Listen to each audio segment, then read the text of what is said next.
Udan niku rahmat. Jadi nak sampean melayu saking udan berarti melayu saking napa? Rahmat. Terus niki terus cara berpikir niku udan niku rahmat. Terus termasuk tobat sing sah. Niku dawuh Imam Ghazali konadus nganggo banyu udan sing ceblok langsung. Mergo nak liwat kenteng kadang kentenge iku hasil sumbangan proposal. Terus mun sing langsung mawon sing liwat plastik mun mboten mandi niku. Mboten mandi niku sing niku mau sama niku. Terus dulu di antara syarat tobat niku dawuh Imam Ghazali iku adus udan sing prawan, maksudnya sing asli ceblok saking pundi langit niku langsung sampean nombe. Nak tepak nggih tobat, nak mboten tepak nggih lara niku. Mergi kenapa sholat itu lebih indah ketimbang nikmatal wiqo misalnya, nikmatnya hubungan biologis. Jawabnya ulama itu gini, lucu jawabannya sederhana. Nikmatnya kamu punya anak itu apa? Jawabnya ulama itu lucu. Kalau sakit dia sembuh, kalau hilang dia datang. Saya ulang lagi ya, kalau sakit dia sembuh, kalau hilang dia datang. Sekarang orang tua yang punya anak sakit koma di UGD atau di emergency, itu senangnya tuh mengalahkan kesenangan apa saja. Kira-kira orang yang berhubungan intim atau yang hubungan biologis dengan orang yang sedang anaknya sembuh dari koma, senangnya senang mana? Senang yang melihat anaknya sembuh dari koma. Senikmat apapun hubungan biologis, seneng anaknya yang hilang ketemu. Nah, kalau anak ketemu saja orang seseneng itu, apalagi kita di surga. Ketemu zat yang lama kita sembah, yang lama kita rindukan, yang lama kita rindu. Kemudian ketemu di surga. Maka tidak ada artinya surga tanpa melihat Allah Subhanahu wa Ta'ala. Memang harus dijelaskan secara rohani. Akhirnya orang ngerti bahwa nikmat tertinggi di surga adalah melihat Allah Subhanahu wa Ta'ala. Karena kalau anak-anak muda mungkin protes, ya enggak, ya nak kumpul sama widadari gini-gini. Wah itu kan yang trauma bojone jelek gitu.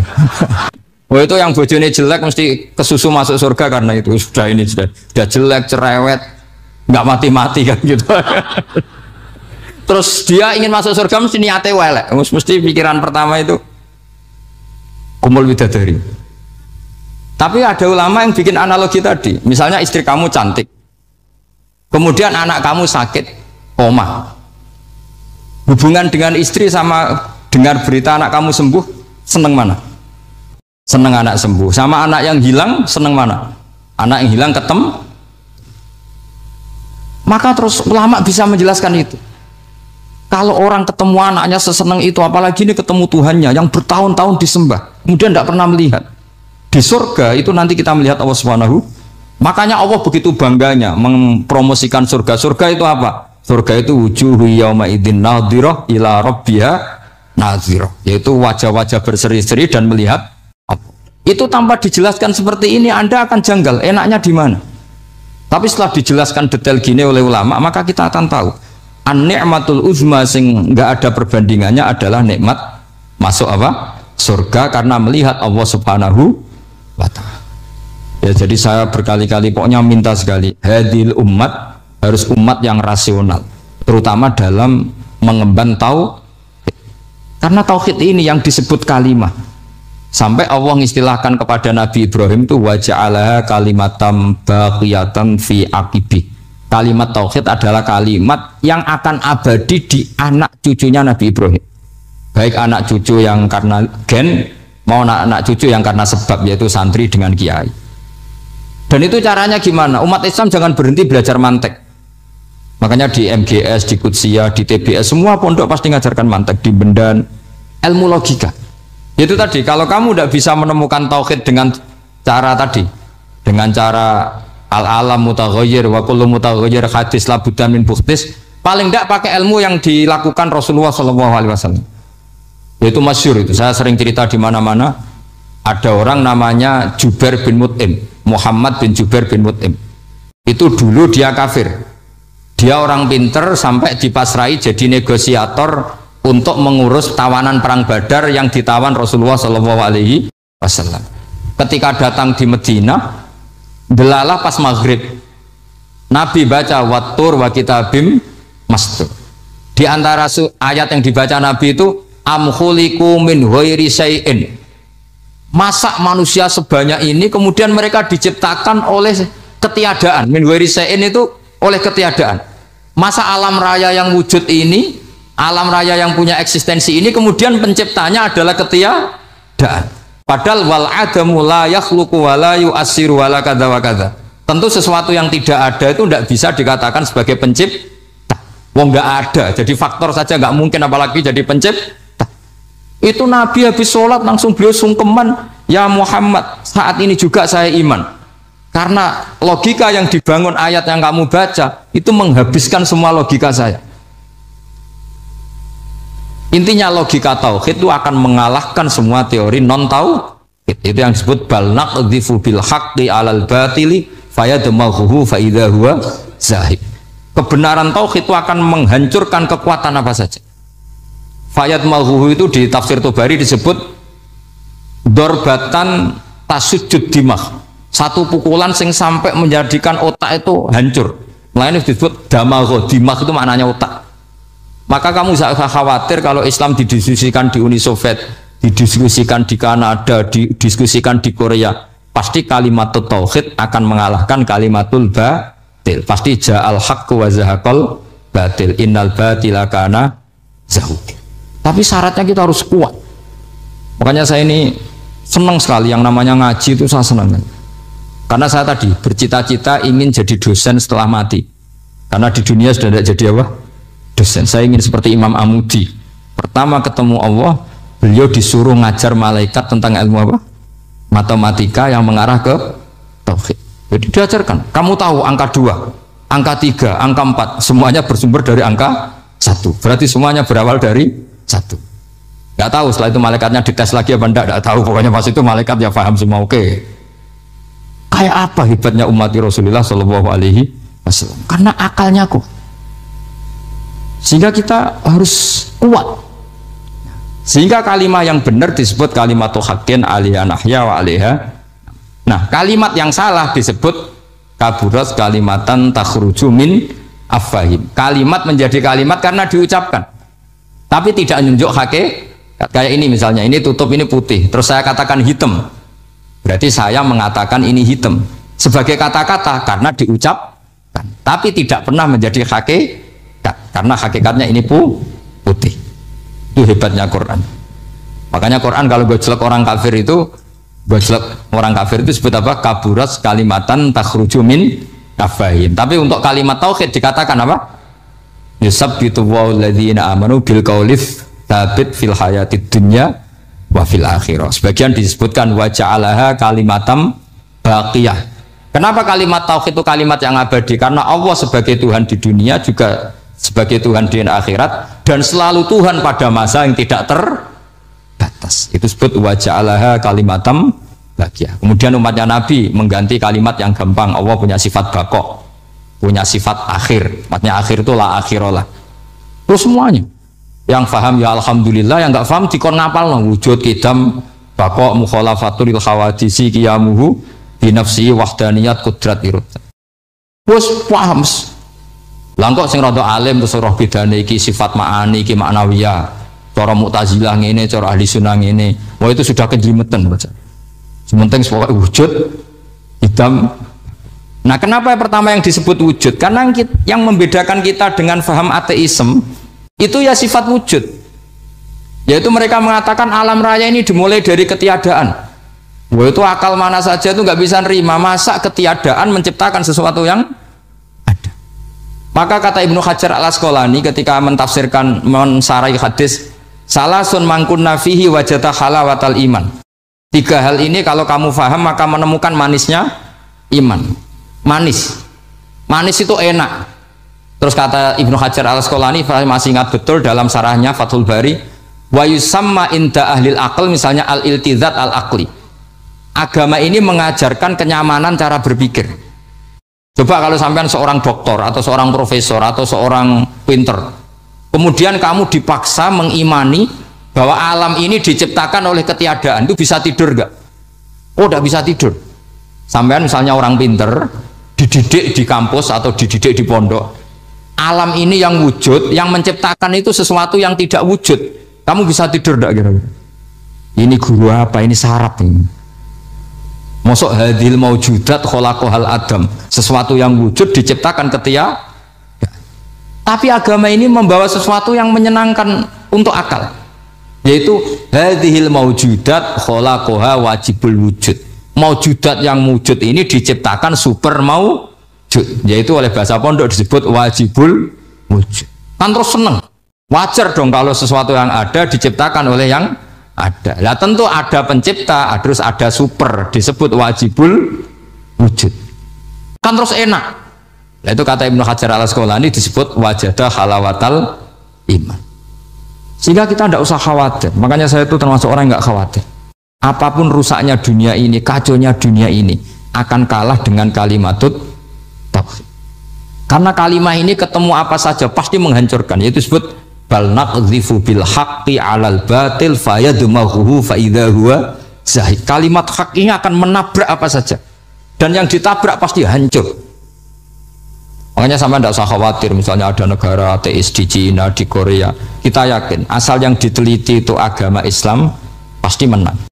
Nah yang susah kalau yang diteliti orang Islam, itu susah karena yang copet kadang-kadang ya umat, apalagi di negara mayoritas muslim, nanti copetnya, premannya, koruptornya semuanya beragama Islam. Makanya kita hanya punya pilihan dua, itu umat Islam dan Islam yang kumat itu dok. Kalau tidak umat Islam ya Islam yang umat. Tapi kalau kalimat tauhid itu kalimat yang aman, tak jamin 100%. Sehingga saya itu kalau ditanya profesor Pak Bahak, kalau suatu saat Indonesia jadi negara yang sangat terbuka, kemudian ada sekolah perbandingan agama, menurut Anda prospek Islam gimana? Saya jawab, asal yang dikaji Islamnya bukan orangnya, pasti Islam tetap prospek. Asal yang dikaji apa? Islamnya, bukan orangnya. Kalau orangnya ya Masya Allah, ya itu tadi, kalau tidak umat Islam ya Islam yang. Terus kalau matur nuwun sangat jenengan hormat teng Raden Asnawi, beliau sekarang generasi keempat ya, wonten sing generasi ketiga. Nasab kula kepanggih Raden Asnawi teng Asnawi sepuh. Terus Mbak Raden Asnawi gadah bah namine Abdullah Husnen, terus Ibu Ayu Sofia niku binti Asnawi sepuh. Kula buyut kula kandung damaran niku Hafsah binti Maksum bin Soleh bin Asnawi sepuh. Kenapa saya cerita zuriyah? Terus satu peradaban. Gini bahasa Indonesia mohon nggih. Sane gaul. Satu peradaban itu yang bisa bangun itu zuriyah. Zuriyah itu komunitas gen. Meskipun nanti komunitas gen itu bisa disadap atau dibajak oleh orang-orang yang tidak gen. Jadi agak ilegal tapi itu sah. Karena sampean bisa misalnya kalah nasab sama saya, misalnya bilang nanti ketemu di Nabi Adam saja Gus gitu. Nanti pasti kita ketemu di siapa? Nabi Adam. Terus kedua, kekalahan nasab itu udah abadi, karena nanti setelah jenengan ditanya di kuburan, bapak kamu siapa? Itu disuruh jawab Nabi siapa? Ibrahim. Terus kekalahan nasab sampean nanti berakhir di kuburan, karena nanti dijawab siapa bapak kamu, disuruh jawab siapa? Nabi Ibrahim. Jadi yang punya bapak Karmen apa itu sudah selesai, sudah nggak dipakai lagi. Nanti pakai siapa? Nabi siapa? Ibrahim. Nah, kenapa saya cerita bahwa nasab gen itu akan disatukan oleh satu visi ilmiah yang objektif. Gini ku jawe Nabi Yusuf, wattaba'tu millata abai Ibrahim wa Ishaq wa Yaqub. Terus dawe Nabi Yusuf, maka nalana an nusyrika billahi min syai'. Jadi saya ngikuti leluhur saya. Ini dengerin ya, saya ngikuti leluhur saya, yaitu Nabi Yakub bin Ishak bin Ibrahim. Leluhur saya itu siapa? Maka nalana an nusyrika billahi min syai', yaitu keluarga besar yang tidak pernah melakukan kemusyrikan. Ya, keluarga besar kami punya tradisi tidak pernah melakukan kemusyrikan. Dan bahkan itu dibahasakan tidak mungkin kita ini melakukan kemusyrikan. Maka nalana itu kira-kira kalau bahasa Indonesia itu kita ini tidak mungkin melakukan kemusyrikan. Nah, kenapa demikian? Itu berangkat dari logika yang permanen. Disebut yusabbitu Allahu alladziina amanu bil qouli tsabiti fil hayatid dunya wa fil akhir. Logika permanen itu begini misalnya. Kita ini kan hidup dari bapak dari ibu terus sampai Nabi Adam. Kemudian setelah Nabi Adam ini berakhir, kemudian kita mau tidak mau berpikir Nabi Adam itu siapa? Terus diterangkan ternyata Nabi Adam itu satu makhluk hidup yang mulanya dari tanah. Lewat wahyu Allah, lewat titah Allah kemudian jadi manusia yang bernama Adam. Sebelum Adam ada bumi, ada langit, ada cakrawala macam-macam. Kemudian itu kita rumuskan lagi, asal usulnya adalah tidak ada. Adamiyun makhdun. Akhirnya kita tahu bahwa alam raya ini diwujudkan setelah dari tidak ada. Nah, tentu terus kita berpikir dari tidak ada menjadi ada itu pasti penyebabnya adalah sesuatu yang ada. Nah, yang ada itu disebut wajibil wujud. Karena wajibil wujud ini wujud sendiri, nggak ada saingannya. Karena Allahu wala syai'amahu, Allah ada dan tidak ada pesaingnya. Maka kita ini berpikir nggak mungkin ada kekuatan manapun yang menyamai Allah. Sehingga nggak ada Yesus mungkin menyamai Allah, nggak ada Fir'aun, nggak ada Lata, nggak ada Uzza. Makanya disebut maka nalana an nusyrika billahi min syai'. Kita ini tidak mungkin melakukan kemusyrikan. Sama nggak usah tanya saya, Gus, tapi orang menjadi musyrik itu kan mungkin. Jawabannya itu tetap nggak mungkin. Kemusyrikan itu satu teori yang nggak mungkin. Tapi kalau orang musyrik itu mungkin. Memang akan dilibat. Tapi karena kita kenal Raden Asnawi itu dari sini, ya. Kita punya banyak kitab beliau. Mungkin saya termasuk pernah dulu yang membawa kitab beliau banyak ke Korea. Saya itu beli pesolatan tuh bukan 1 2 sampai 2 kerdus 3 kerdus. Itu mulai dulu, mulai saya ngiai sampai sekarang tak bawa ke Sragen, ke Solo 3, termasuk tak bawa ke Korea. Jadi mungkin ya ini GR saya ngaji di sini itu barokahnya jualan pesolatan. Tapi bukan jualan yang cari laba enggak, karena tak gratiskan, tapi itu dagang akhirat lah kira-kira gitu. Jadi kalau saya masuk neraka kita era pantas wong bakul pesolatan kok masuk neraka gitu. Kayak itu enggak pantas itu. Karena saya termasuk orang ya yang cara berpikir itu optimis. Dulu di sini ada orang alim alama namanya Raden Asnawi. Terus kemudian sejarah agak berpolemik, ada yang mengatakan beliau itu muridnya Syekh Nawawi, ada yang mengatakan tidak.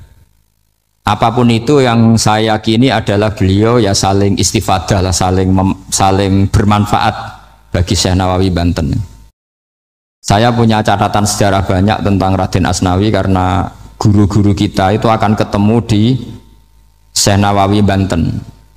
Yaitu kita tahu misalnya saya ngaji Mbah Mun ngaji Mbah Zubair misalnya ngaji Syekh Fakih Mas Kumambang, ngaji Mbah Mahfud, terus ngaji Sayyid Abi Bakar Sato, terus ngaji Sayyid Zaini Dahlan. Kalau keluarga sini mungkin misalnya Gus Hafid, Mbah Niam, Mbah Zuhri, terus Raden Asnawi. Raden Asnawi kita tahu nikah dari istri mudanya Syekh Nawawi, yaitu Nyai Hamdana. Saya sering diceritani Mbah Mun, terus Nyai Hamdana punya anak yang namanya Zuhriyah dari Syekh Nawawi. Kemudian setelah dinikahi Raden Asnawi punya anak namanya Zuhri, Minan, Niam, terus sampai ke Gus Hafid, Hafid bin Niam. Kenapa saya cerita ini? Karena kealiman itu adalah sesuatu yang dibanggakan Allah. Imam Amudi itu ulama ahli matematika. Jadi ada ulama itu ahli matematika. Dia nggak pernah ngajarkan pesolatan, zakat, sholat, tapi dia ngajar matematika. Kemudian dari matematika itu beliau menjadi ahli tauhid. Sehingga nanti Mungkar Nakir itu nggak akan tanya dia marabbuka wa manabuka, karena dia punya rencana. Yang ngajar tauhid itu saya kata. Jadi kalau dia akan merebuka, pangeran kamu itu siapa? Malaikat malah dilawan. Kamu pernah ngajar tauhid? Saya ini guru tauhid. Singkat cerita, saking keramatnya Imam Amudi, kata Allah, ya Amudi, presentasikan ilmu tauhid yang lewat jalur matematika ke semua malaikat saya. Semua malaikat saya tahu cara berpikir matematis. Karena malaikat itu imannya itu iman mauhibah, karena dia malaikat. Ya iman karena tahu neraka, tahu surga, terus dia iman. Kalau kita ndak, kita iman tuh pakai logika, jadi lebih keren. Loh betul. Malaikat itu ketika bangga, ya Allah, apa ada orang yang imannya di atas kita? Jawabnya Allah ada. Siapa? Ya orang-orang kudus kata Allah. Kira-kira gitu. Kenapa? Ya betul. Karena kamu iman saya itu wajar, kamu tahu saya, tapi mereka nggak tahu saya tapi iman. Kenapa bisa iman ya Allah? Karena mereka punya logika, punya akal. Akhirnya Imam Amudi disuruh sama Allah presentasikan logika tauhid kamu lewat jalur matematika. Malaikat disuruh dengerin semua. Isma'u ya malaikati, ini mimpinya wali. Terus Imam Amudi mulai mengajarkan nisbatul isnaini ilal wahid wa nisbatus salasa wal arba'ah ila ma la nihayatalah, niku binisbatin wahidah, yaitu far'un minal asli wa wa al wahid. Mbok angka sebanyak apapun 2, 3, 4 sampai 1 miliar itu nisbatnya ke angka 1 adalah nisbatul far'i ilal asli, semuanya berasal dari 1. Maka hadhil awalim atau hadal alam ila ma la nihayatalahu, tetap semuanya ini cabang dari 1, yaitu wujud dari 1, yaitu Allah Subhanahu wa ta'ala. Sehingga semenjak itu ditiru sekian ulama. Akhirnya malaikatnya mantuk karena kepastian kalau Allah satu yang diyakini malaikat itu sepasti logika yang dibangun orang-orang manusia ini, padahal tidak ngerti Allah Subhanahu wa ta'ala karena pakai akal. Sehingga di pondok itu orang harus ngerti mantek. Orang mantek itu ilmu yang jelimet tapi menyenangkan. Biasanya sing sinau ambek rokokan, sawangannya kayak filosof. Jadi paling gak agak paham dia alasan. Penting nikmati rokok, tapi pikir nikmati pemikirannya, ternyata nikmati rokok. Kayak kemarin saya datang ke resepsinya Gus Agil, saya itu tertawa terus karena dengerin Habib Mutahar. Saya membaca bahayanya rokok, setelah tahu bahayanya saya berhenti membaca. Tak pikir itu kan setelah tahu bahayanya saya berhenti merokok, ternyata enggak. Saya baca bahayanya apa? Merokok. Setelah saya baca, maka saya berhenti membaca, gitu. Bukan berhenti merokok. Itu ilmu kelas tinggi seperti itu harus mantap. Pernah beliau ditegur dokter, Beb, kalau rokok terus nanti mati. Tenang saja, saya masih bawa korek. Dikira itu kan orangnya yang mati, ternyata beliau enteng saja. Santai aja dok, saya masih bawa korek. Jadi saya bukan nyarankan santri rokok, tapi orang rokok itu memang punya logikanya sendiri. Kalau Banafek Hajen itu masih pernah bahasa juga, karena Banafek juga turunan Mbah Mutamakin. Hak rokok itu haram tau ora? Nak cara kula darani haram sebudi bah. Lah iya, nak haram ya bener aku. Mulane tak obong, barang haram ku apike diobong. Jadi saya tuh saya sama orang-orang sepuh itu tidak pernah menang. Jadi apa ya? Mereka itu orang yang sudah lama, gimana ya, mau dikatakan bulat itu ya, tapi memang nggak pernah kalah mereka. Ada satu kiai masih misananya Banafek, ini rokok 2 katanya. Bagi yang nggak ngerokok berarti membiarkan 2 haram masih. Bagi yang merokok berarti mengurangi haram. Kalah lagi saya. Jadi saya tuh pernah dibully 2 mbah saya, karena 2 mbah saya ini rokok semua. Akhirnya saya sing nom ngalah gitu, karena saya tidak mungkin bilang sing waras ngalah karena kalah sepuh gitu. Jadi ya sudah, mau tidak mau harus bilang sing nom. Tapi yang penting itu kita mendengar. Jadi ternyata sepinter-pinternya kita itu mesti kalah pinter sama yang sepuh-sepuh itu. Jadi kalau tahu bahayanya rokok lewat membaca ya harus berhenti merokok. Berhenti membaca katanya. Nah malaikat ini cerita lagi malaikat. Saya memang dari awal niat hormat Raden Asnawi karena buyut-buyut beliau itu ketemu di buyut saya ini turunan Mbak Asnawi sepuh.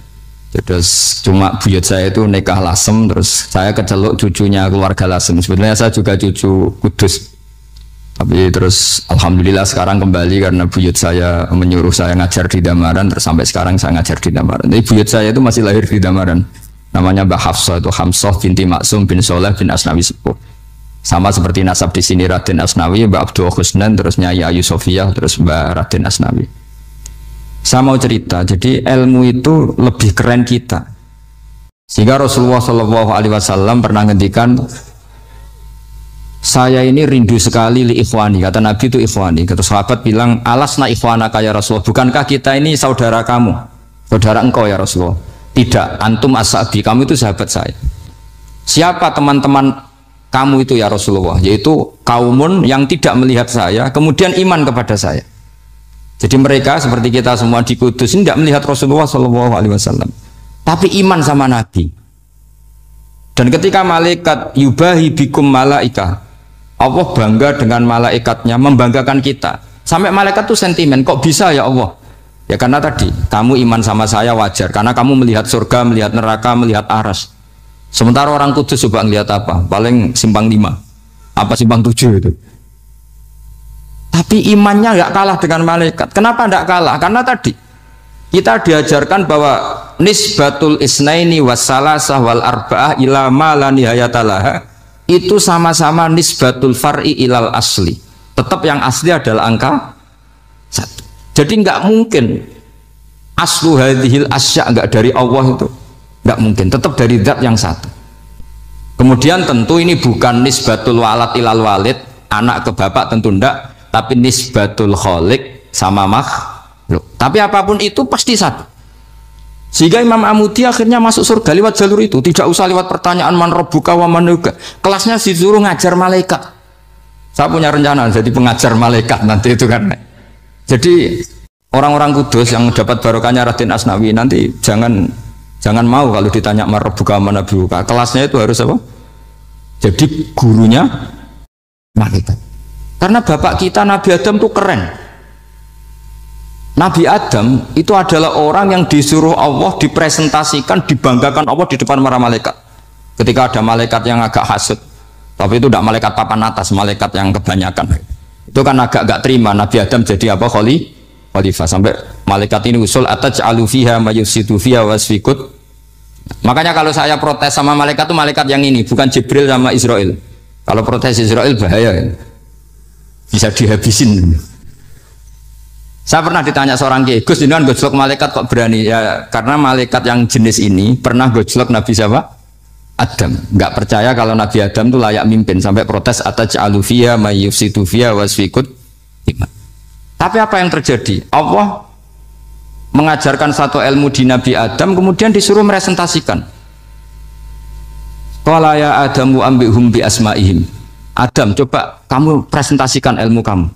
Lah Nabi Adam fasih mempresentasikan ilmu. Kata Allah, kamu bisa enggak sepinter Nabi Adam? Enggak bisa ya Allah. Makanya sudah saya bilang ini alamu malah. Saya lebih tahu siapa yang layak mimpin. Jadi layak mimpin itu pertama harus kuwatul ilm. Ilmunya itu harus kuat. Nanti saya akan cerita hubungannya Raden Asnawi dengan Syekh Nawawi. Apa itu hubungan teman, apa murid guru, itu memang masih jadi polemik sampai sekarang. Kalau saya ya keyakinan saling istifadah. Ini bahasa netral, tidak murid guru tapi saling apa? Istifadah. Kata Syekh Nawawi dalam tafsir Munir itu, ilmu itu nomor 1. Sehingga beliau setiap ada ayat fa inna hizballahi humul ghalibun, beliau pasti menafsiri bil hujjah wal barohin la bis saulah. Sama masih ingat betul takbirnya, memang saya hafalkan. Tapi bukan untuk modal pidato, boten. Modal sebagai wong alim. Kalau pidato gampang. Pidato itu semua orang bisa. Kalau jadi orang alim itu tidak gampang. Lebih susah lagi wong alim berpidato. Itu kalau nggak pernah mbah saya tidak mau. Karena memang saya terkenal nggak suka pidato. 1 memang nggak bisa. Nomor 2 tidak ingin. Nomor 3 ya rugi. Karena pidato itu nasib-nasiban. Kalau nasib baik kamu tidak paham itu, wah Gus Ba ilmunya tinggi sehingga kita tidak paham itu kalau nasib baik. Kalau nasibnya tidak baik, nak ngendikan bulat paham, itu tepat-tepatan. Dan Syekh Nawawi itu benar, Raden Asnawi juga benar, semua guru-guru kita benar. Karena agama ini sebetulnya bukan masalah negara, tapi masalah logika yang sehat. Uni Soviet itu pernah mengkooptasi Uzbek, Ceknya, Tajikistan. Itu 100 tahun. Orang dipaksa ateis. Tapi orang-orang Uzbek, saya sering ketemu ulama Uzbek, kadang ketemu di Korea, kadang di Malaysia. Orang-orang Uzbek itu punya basement di bawah tanah. Kemudian di bawah tanah ini mereka ngajarkan tauhid. Ngajarkannya ya gampang. Misalnya ini sesuatu yang ada, ya ini. Ini ada penciptanya enggak? Ya ada. Siapa? Tukang katanya. Yang penting itu enggak ada logika bahwa sesuatu yang ada disebabkan oleh ketiadaan. Lah orang komunis, orang ateis itu orang yang mengatakan alam ini didahului oleh nihilisme, oleh adamiyah. Masuk akal enggak sesuatu yang ada, penciptanya sesuatu yang tidak ada. Sehingga orang anak-anak Uni Soviet itu enggak pernah kepikiran membenarkan ateis, itu enggak pernah. Bareng Uni Soviet ada itu Glasnost Perestroika itu kemudian hancur, semuanya langsung menjadi negara Islam, termasuk Uzbek, Tajikistan, karena diajari ilmu. Bahwa ilmu itu yang enggak pernah kalah oleh negara. Sehingga saking pedenya Rasulullah SAW ketika Sulhul Hudaybiyah, ini agak jelimet tapi gampang dicerna. Sulhul Hudaybiyah itu satu perjanjian yang semuanya merugikan Rasulullah. Yaitu kalau orang kafir masuk Islam disuruh kembalikan ke kafir, karena kafir itu bagi mereka habitat, Islam itu hal yang baru. Tapi kalau orang Islam menjadi kafir, nggak boleh kembali Islam, berarti kembali ke habitat. Semua perjanjian itu merugikan. Sampai masyhur Sayyidina Umar protes ke Rasulullah, jenengan masih nabi. Itu kan ekstrim tanya, jenengan sampai sekarang masih nabi? Ya, saya masih nabi. Kenapa tanya demikian? Karena semua perjanjian merugikan Islam, menguntungkan orang apakah? Kafir. Semua sahabat sebetulnya persis Sayyidina Umar protes, kecuali Abu Bakar. Lama-lama akhirnya di antara perjanjian itu berbunyi begini. Tapi saya minta satu hal. Orang boleh mendiskusikan Islam tanpa tekanan. Itu saja permintaan Nabi. Orang boleh mendiskusikan Islam secara bebas, tidak tertekan. Karena orang-orang kafir melihat itu hal yang biasa. Ya nggak masalah Muhammad. Akhirnya orang diskusi. Islam itu apa sih? Islam itu orang yang menuhankan Allah. Allah itu siapa? Zat yang menciptakan langit dan bumi. Lama-lama orang kafir berpikir, wah keren. Tuhannya Muhammad bisa bikin langit dan bumi. Tidak kayak Tuhan kita, malah kita yang bikin. Jadi mulai debat itu mulai. Terus ada yang cerita lagi. Saya pernah loh nyembah Lata, pas itu dikencingi luwak. Masa ailahun ya bulu ali sa'laban, masa Tuhan kok dikencingi luwak? Terus yang agak-agak ahli kitab ya diskusi lagi. Wah kayaknya Yesus tidak Tuhan. Masa Tuhan kok kelaparan, lemes, wah repot nanti. Jadi makanya Allah ketika ngejlok wa ummuhu siddiqah kana yakulani ta'am mal masih ibnu maryam illa rasul qad khalas min qablihir rusul wa ummuhu siddiqah kana yakulani. Coba paradok ndak misalnya kamu didolani Nabi Isa terus ketok lemes, kenapa Tuhan saya agak sakit keroi dulu, kan gak kebayang itu punya Tuhan yang sakit setelah makan sehat, terus kan gak kebayang seperti itu. Ketika Nabi punya konsep Tuhan, Tuhannya Muhammad itu siapa? Yaitu zat yang la awalalah, zat yang pertama. Lalu Tuhan itu siapa? Tuhan itu yang menciptakan langit bumi. Tuhan itu siapa? Yang memulai segalanya. Lama-lama mereka berpikir, wah kalau gitu yang benar itu Islam. Maka kata Imam Zuhri, Syihabuddin Az-Zuhri, famaka nafathun fil islami a'zoma min sulhil Hudaybiyah innamaka nasu yatafaduluna fil hadis wal munaza'ah. Semua teks riwayat itu ada kata wal munaza'ah, orang bebas ngomong dan berdebat. Munaza'ah itu berdebat. Terus akhirnya falam yatakallam ahadun bil islami yaqilu syai'an illa dakhala fihi. Kemudian setelah berdebat dan mereka tahu Islam, pasti akhirnya masuk. Dan itu yang sekarang terjadi di dunia. Makanya saya pernah ditanya seorang profesor, Gus, kalau di Jogja ada sekolah perbandingan agama, menurut Anda gimana? Asal itu tentang agama tidak apa-apa, tapi kalau yang dibandingkan umat Islam itu jangan. Karena nanti kalau di Indonesia kira-kira yang copet itu ditanya agamanya juga Islam, yang koruptor juga Islam. Jadi kalau yang dikaji Islamnya nggak apa-apa, tapi orangnya jangan kata saya.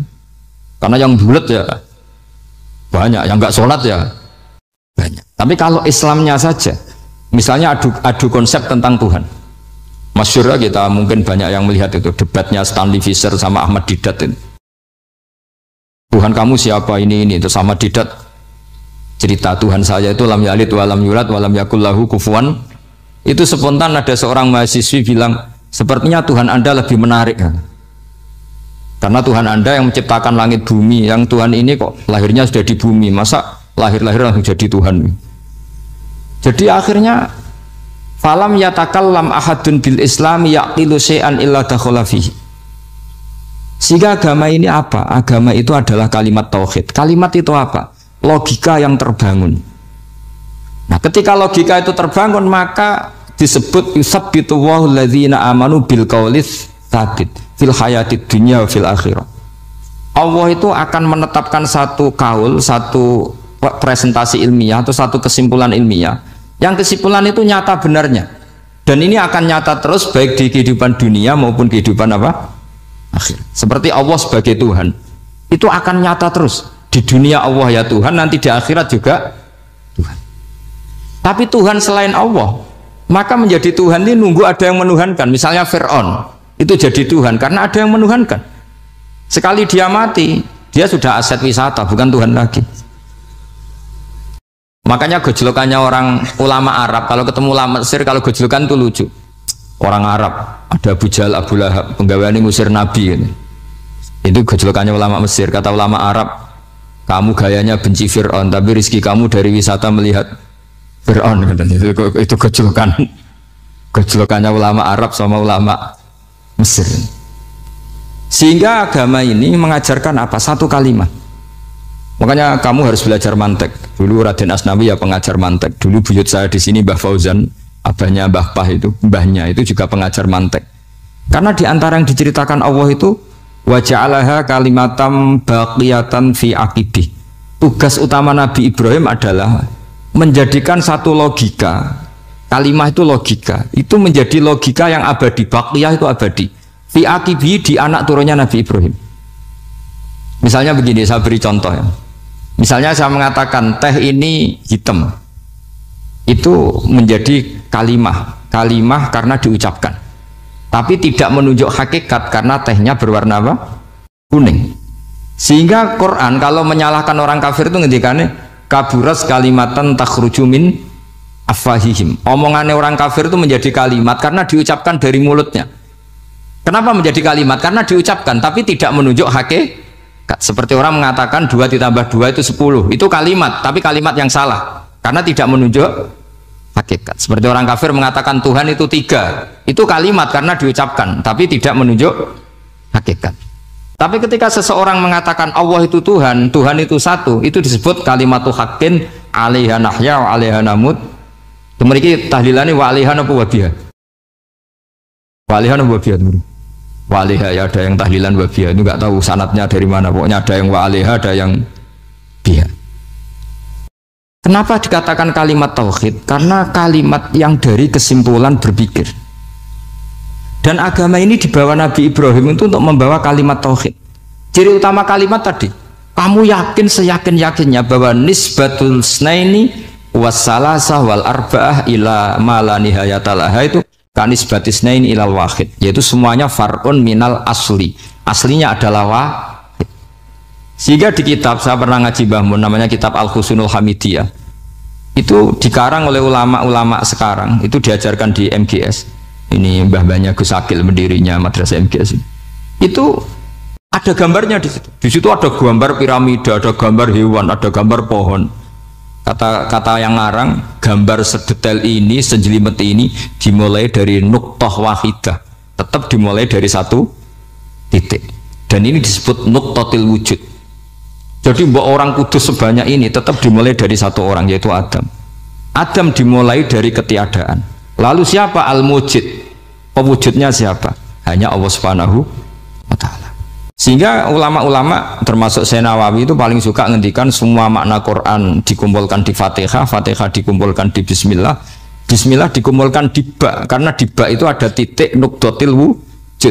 yaitu disingkat bi kana makana wa bi yakunu ma yakun. Karena saya, kata Allah, semuanya akan ada, dan karena saya yang nggak ada, semuanya suatu saat ada. Disebut nuqtatil wujud. Nah, kita meyakini kalau Allah satu itu seyakin-yakinnya, karena nggak mungkin angka nggak dimulai dari angka satu. Begitu juga gambar seapapun jilmete. Misalnya sampean gambar zaman saya kecil, gambar paling favorit itu apa, kambing bertarung. Itu gambarnya kan susah, daripada gambar kambing bertarung susah terus dibikin kotak saja, tembok.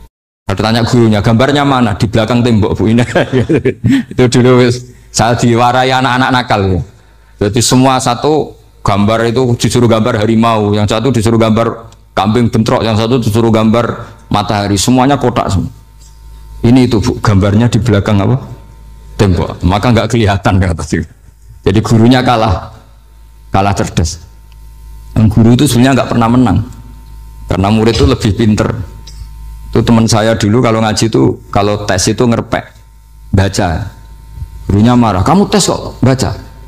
Enggak ngerpek, Bu. Ini belajar di kelas. Katanya belajar kapan saja, di mana saja. Ajo ini. Jadi apa ya, orang itu kadang yang salah itu lebih masuk akal kadang-kadang ini. Saya teruskan ya supaya ini dapat barokahnya Raden apa? Asnani. Saya mohon sekali ya, kalimat hakin itu harus kamu jaga. Caranya jaga ya tadi. Kalau kamu tidak bisa ilmu mantek, misalnya al-alam mutaghayyir wa kullu mutaghayyir hadis la budda min muhdits, itu kan jelimetan. Pakai saja teori umum bahwa gambar apapun jelimetnya itu dimulai dari satu titik. Karena nggak bisa, nggak dimulai dari satu titik, nggak bisa. Maka alam apapun jumlahnya nggak terhingga, tetap dimulai dari al-wahidul qahar, yaitu satu titik. Yaitu dalam konteks tauhid tentu itu Allah Subhanahu wa ta'ala. Sehingga Nabi Ibrahim itu orang paling sukses bikin waja'alaha kalimatam baqiyatan fi aqibi. Terus Nabi Muhammad begitu, sahabat gitu, sampai kita sekarang diajari ilmu mantek. Ilmu mantek itu logika yang nggak terbantahkan. Karena mau tidak mau, kata Imam Syafi'i, fa innal uqula muttarratun ila qabulil haq, karena akal akan dipaksa menerima kebenaran. Dan itu yang terjadi di Uni Soviet. Dikooptasi 100 tahun untuk berfaham ateis, dilawan oleh ilmu, tetap menanamkan ilmu tauhid, ilmu mantek. Ketika Uni Soviet secara politik runtuh, semuanya menjadi muslim, termasuk negara-negara yang dulu dikooptasi. Maka kamu tidak usah kecil hati di Indonesia, mau apapun rusaknya negara ini, asal kita cara bertauhid benar, insya Allah tetap meninggal husnul khotimah. Karena sudah janjinya Allah, yusabbitu walladzina amanu bil qaulis tsabit. Sing jelas itu nomor satu tuh al qaulis tsabit. Memang itu logika yang masuk akal. Jadi jangan kira semua orang ditanya marabbuka, enggak. Banyak ulama yang enggak ditanya, masyhur itu dalam cerita keramat-keramat. Ada guru tauhid ngajarin tauhid. Setelah ditanya mungkar nakir, Imam Malik datang. Kamu nanya ini, man rabbuka man nabiyuka, kamu tahu ini guru Umul Barohin yang tukang ngaji tauhid. Guru tauhid kok ditanya apa? Tauhid. Malaikatnya nggak jadi tanya. Dan saya percaya cerita-cerita seperti itu karena secara umum itu ala inna auliya Allahi la khaufun alaihim walahum yahzanun lahumul busyra fil hayatid dunya wa fil akhirah. Artinya kalau wali itu kok ditanya mungkar nakir berarti ngalami ketakutan. Karena di situ kan digambarkan mungkar nakir itu sewangar, bawa godam. Kalau yang tanya nggak bisa dipukul sampai ajur sak walang-walang. Pokoknya ceritanya kan seru seperti itu. Berarti kalau betul begitu terus ayat la khaufun alaihim walahum yahzanun kayak apa? Makanya dalam kitab Nasoihul Ibad itu ada cerita ini. Sampean boleh nggak sependapat dengan saya, tapi semoga nasib sampean nanti digebuki malaikat. Karena orang itu akan mengalami seperti yang dirasakan. Ana indadzoni abdibi, saya tidak bayangkan akan mengalami itu. Makanya saya ini ngajar tauhid terus. Paling tidak kalau ditanya marabbuka man nabiyuka, sampean tahu profesi saya ini pengajar tauhid. Dan biji saya 9. Dulu saya di MGS, kalau ada teman bijinya tauhid kok 4, terus gak ahli swarga, tauhidnya jeblok. Jadi kalau bijinya 4 terus gak ahli swarga, tauhidnya apa? Jeblok. Tapi yang bijinya 9, ya ahli swarga, tauhidnya itu. Saya dulu bijinya 9. Terus 9 terus sampai tamat. Karena nggak ada biji 10. Karena kalau 10 itu kan terlalu sempurna, nggak baik lah manusia kok sempurna gitu. Jadi sudah 9 aja kan. Tapi sebetulnya pantasnya ya dapat 10. Mergo saake, mergo tenan enggak tahu saya. Di Nasaihul Ibad itu ada cerita gini dan saya percaya itu. Di sarahnya itu. Juga di sarah apa itu yang di sarah Syekh Nawawi itu. Pokoknya saya kalau ingat Raden Asnawi pasti ingat Syekh Nawawi. Saya tidak memastikan apa murid guru apa saling istifadah, yang jelas itu teman dekat, teman fil ilm. Sayyidina Ali itu pernah minta kasaf sama Allah. Saya percaya tidak semua orang alami marbuka ditanya itu. Ya Allah, saya minta kasaf itu ngerti alam gaib. Ingin tahu Umar. Jadi diam-diam Sayyidina Ali itu ya mangkal sama Sayyidina. Wong kok keras ngon. Angger wong kok tahu disentak, jajal wani nyentak malaikat ora, itu kata Sayyidina. Jadi dia minta kasaf karena kenangannya dia melihat Umar itu semua orang pernah disentak sama Sayyidina Umar itu. Sayyidina Ali minta kasaf, ya Allah saya ingin melihat Umar menghadapi mungkar nakir. Masih garangkah apa enggak? Itu dah itu tidak. Minta kasaf. Pas kasaf beliau bangun dari kubur, duduk. Dilihat sama Sayyidina Ali ini ngalami kasaf. Sama ndak usah tanya. Ndak wali kok tanya, ya sudah pokoknya percaya aja. Akhirnya malaikat mungkar nakir datang. Itu di situ digambarkan matanya itu kalkidril mughalla, kayak apa itu panci yang dibakar. Wah, so seru. Sumpah Sayyidina Ali. Baru ini kamu akan takut gitu. Tapi ternyata enggak. Umar bangkit disentak orang tua itu. Kamu tahu menghadapi siapa? Yang sopan. Oh, ada sontak. Kaget malaikatnya itu karena nggak pernah ngalami disentak. Mungkin itu pertama. Mungkin. Kaget. Memangnya kamu siapa? Saya ini teman kekasih Tuhanmu. Saya yang diandalkan temannya sebenarnya bukan dia. Ana sohibu habibillah.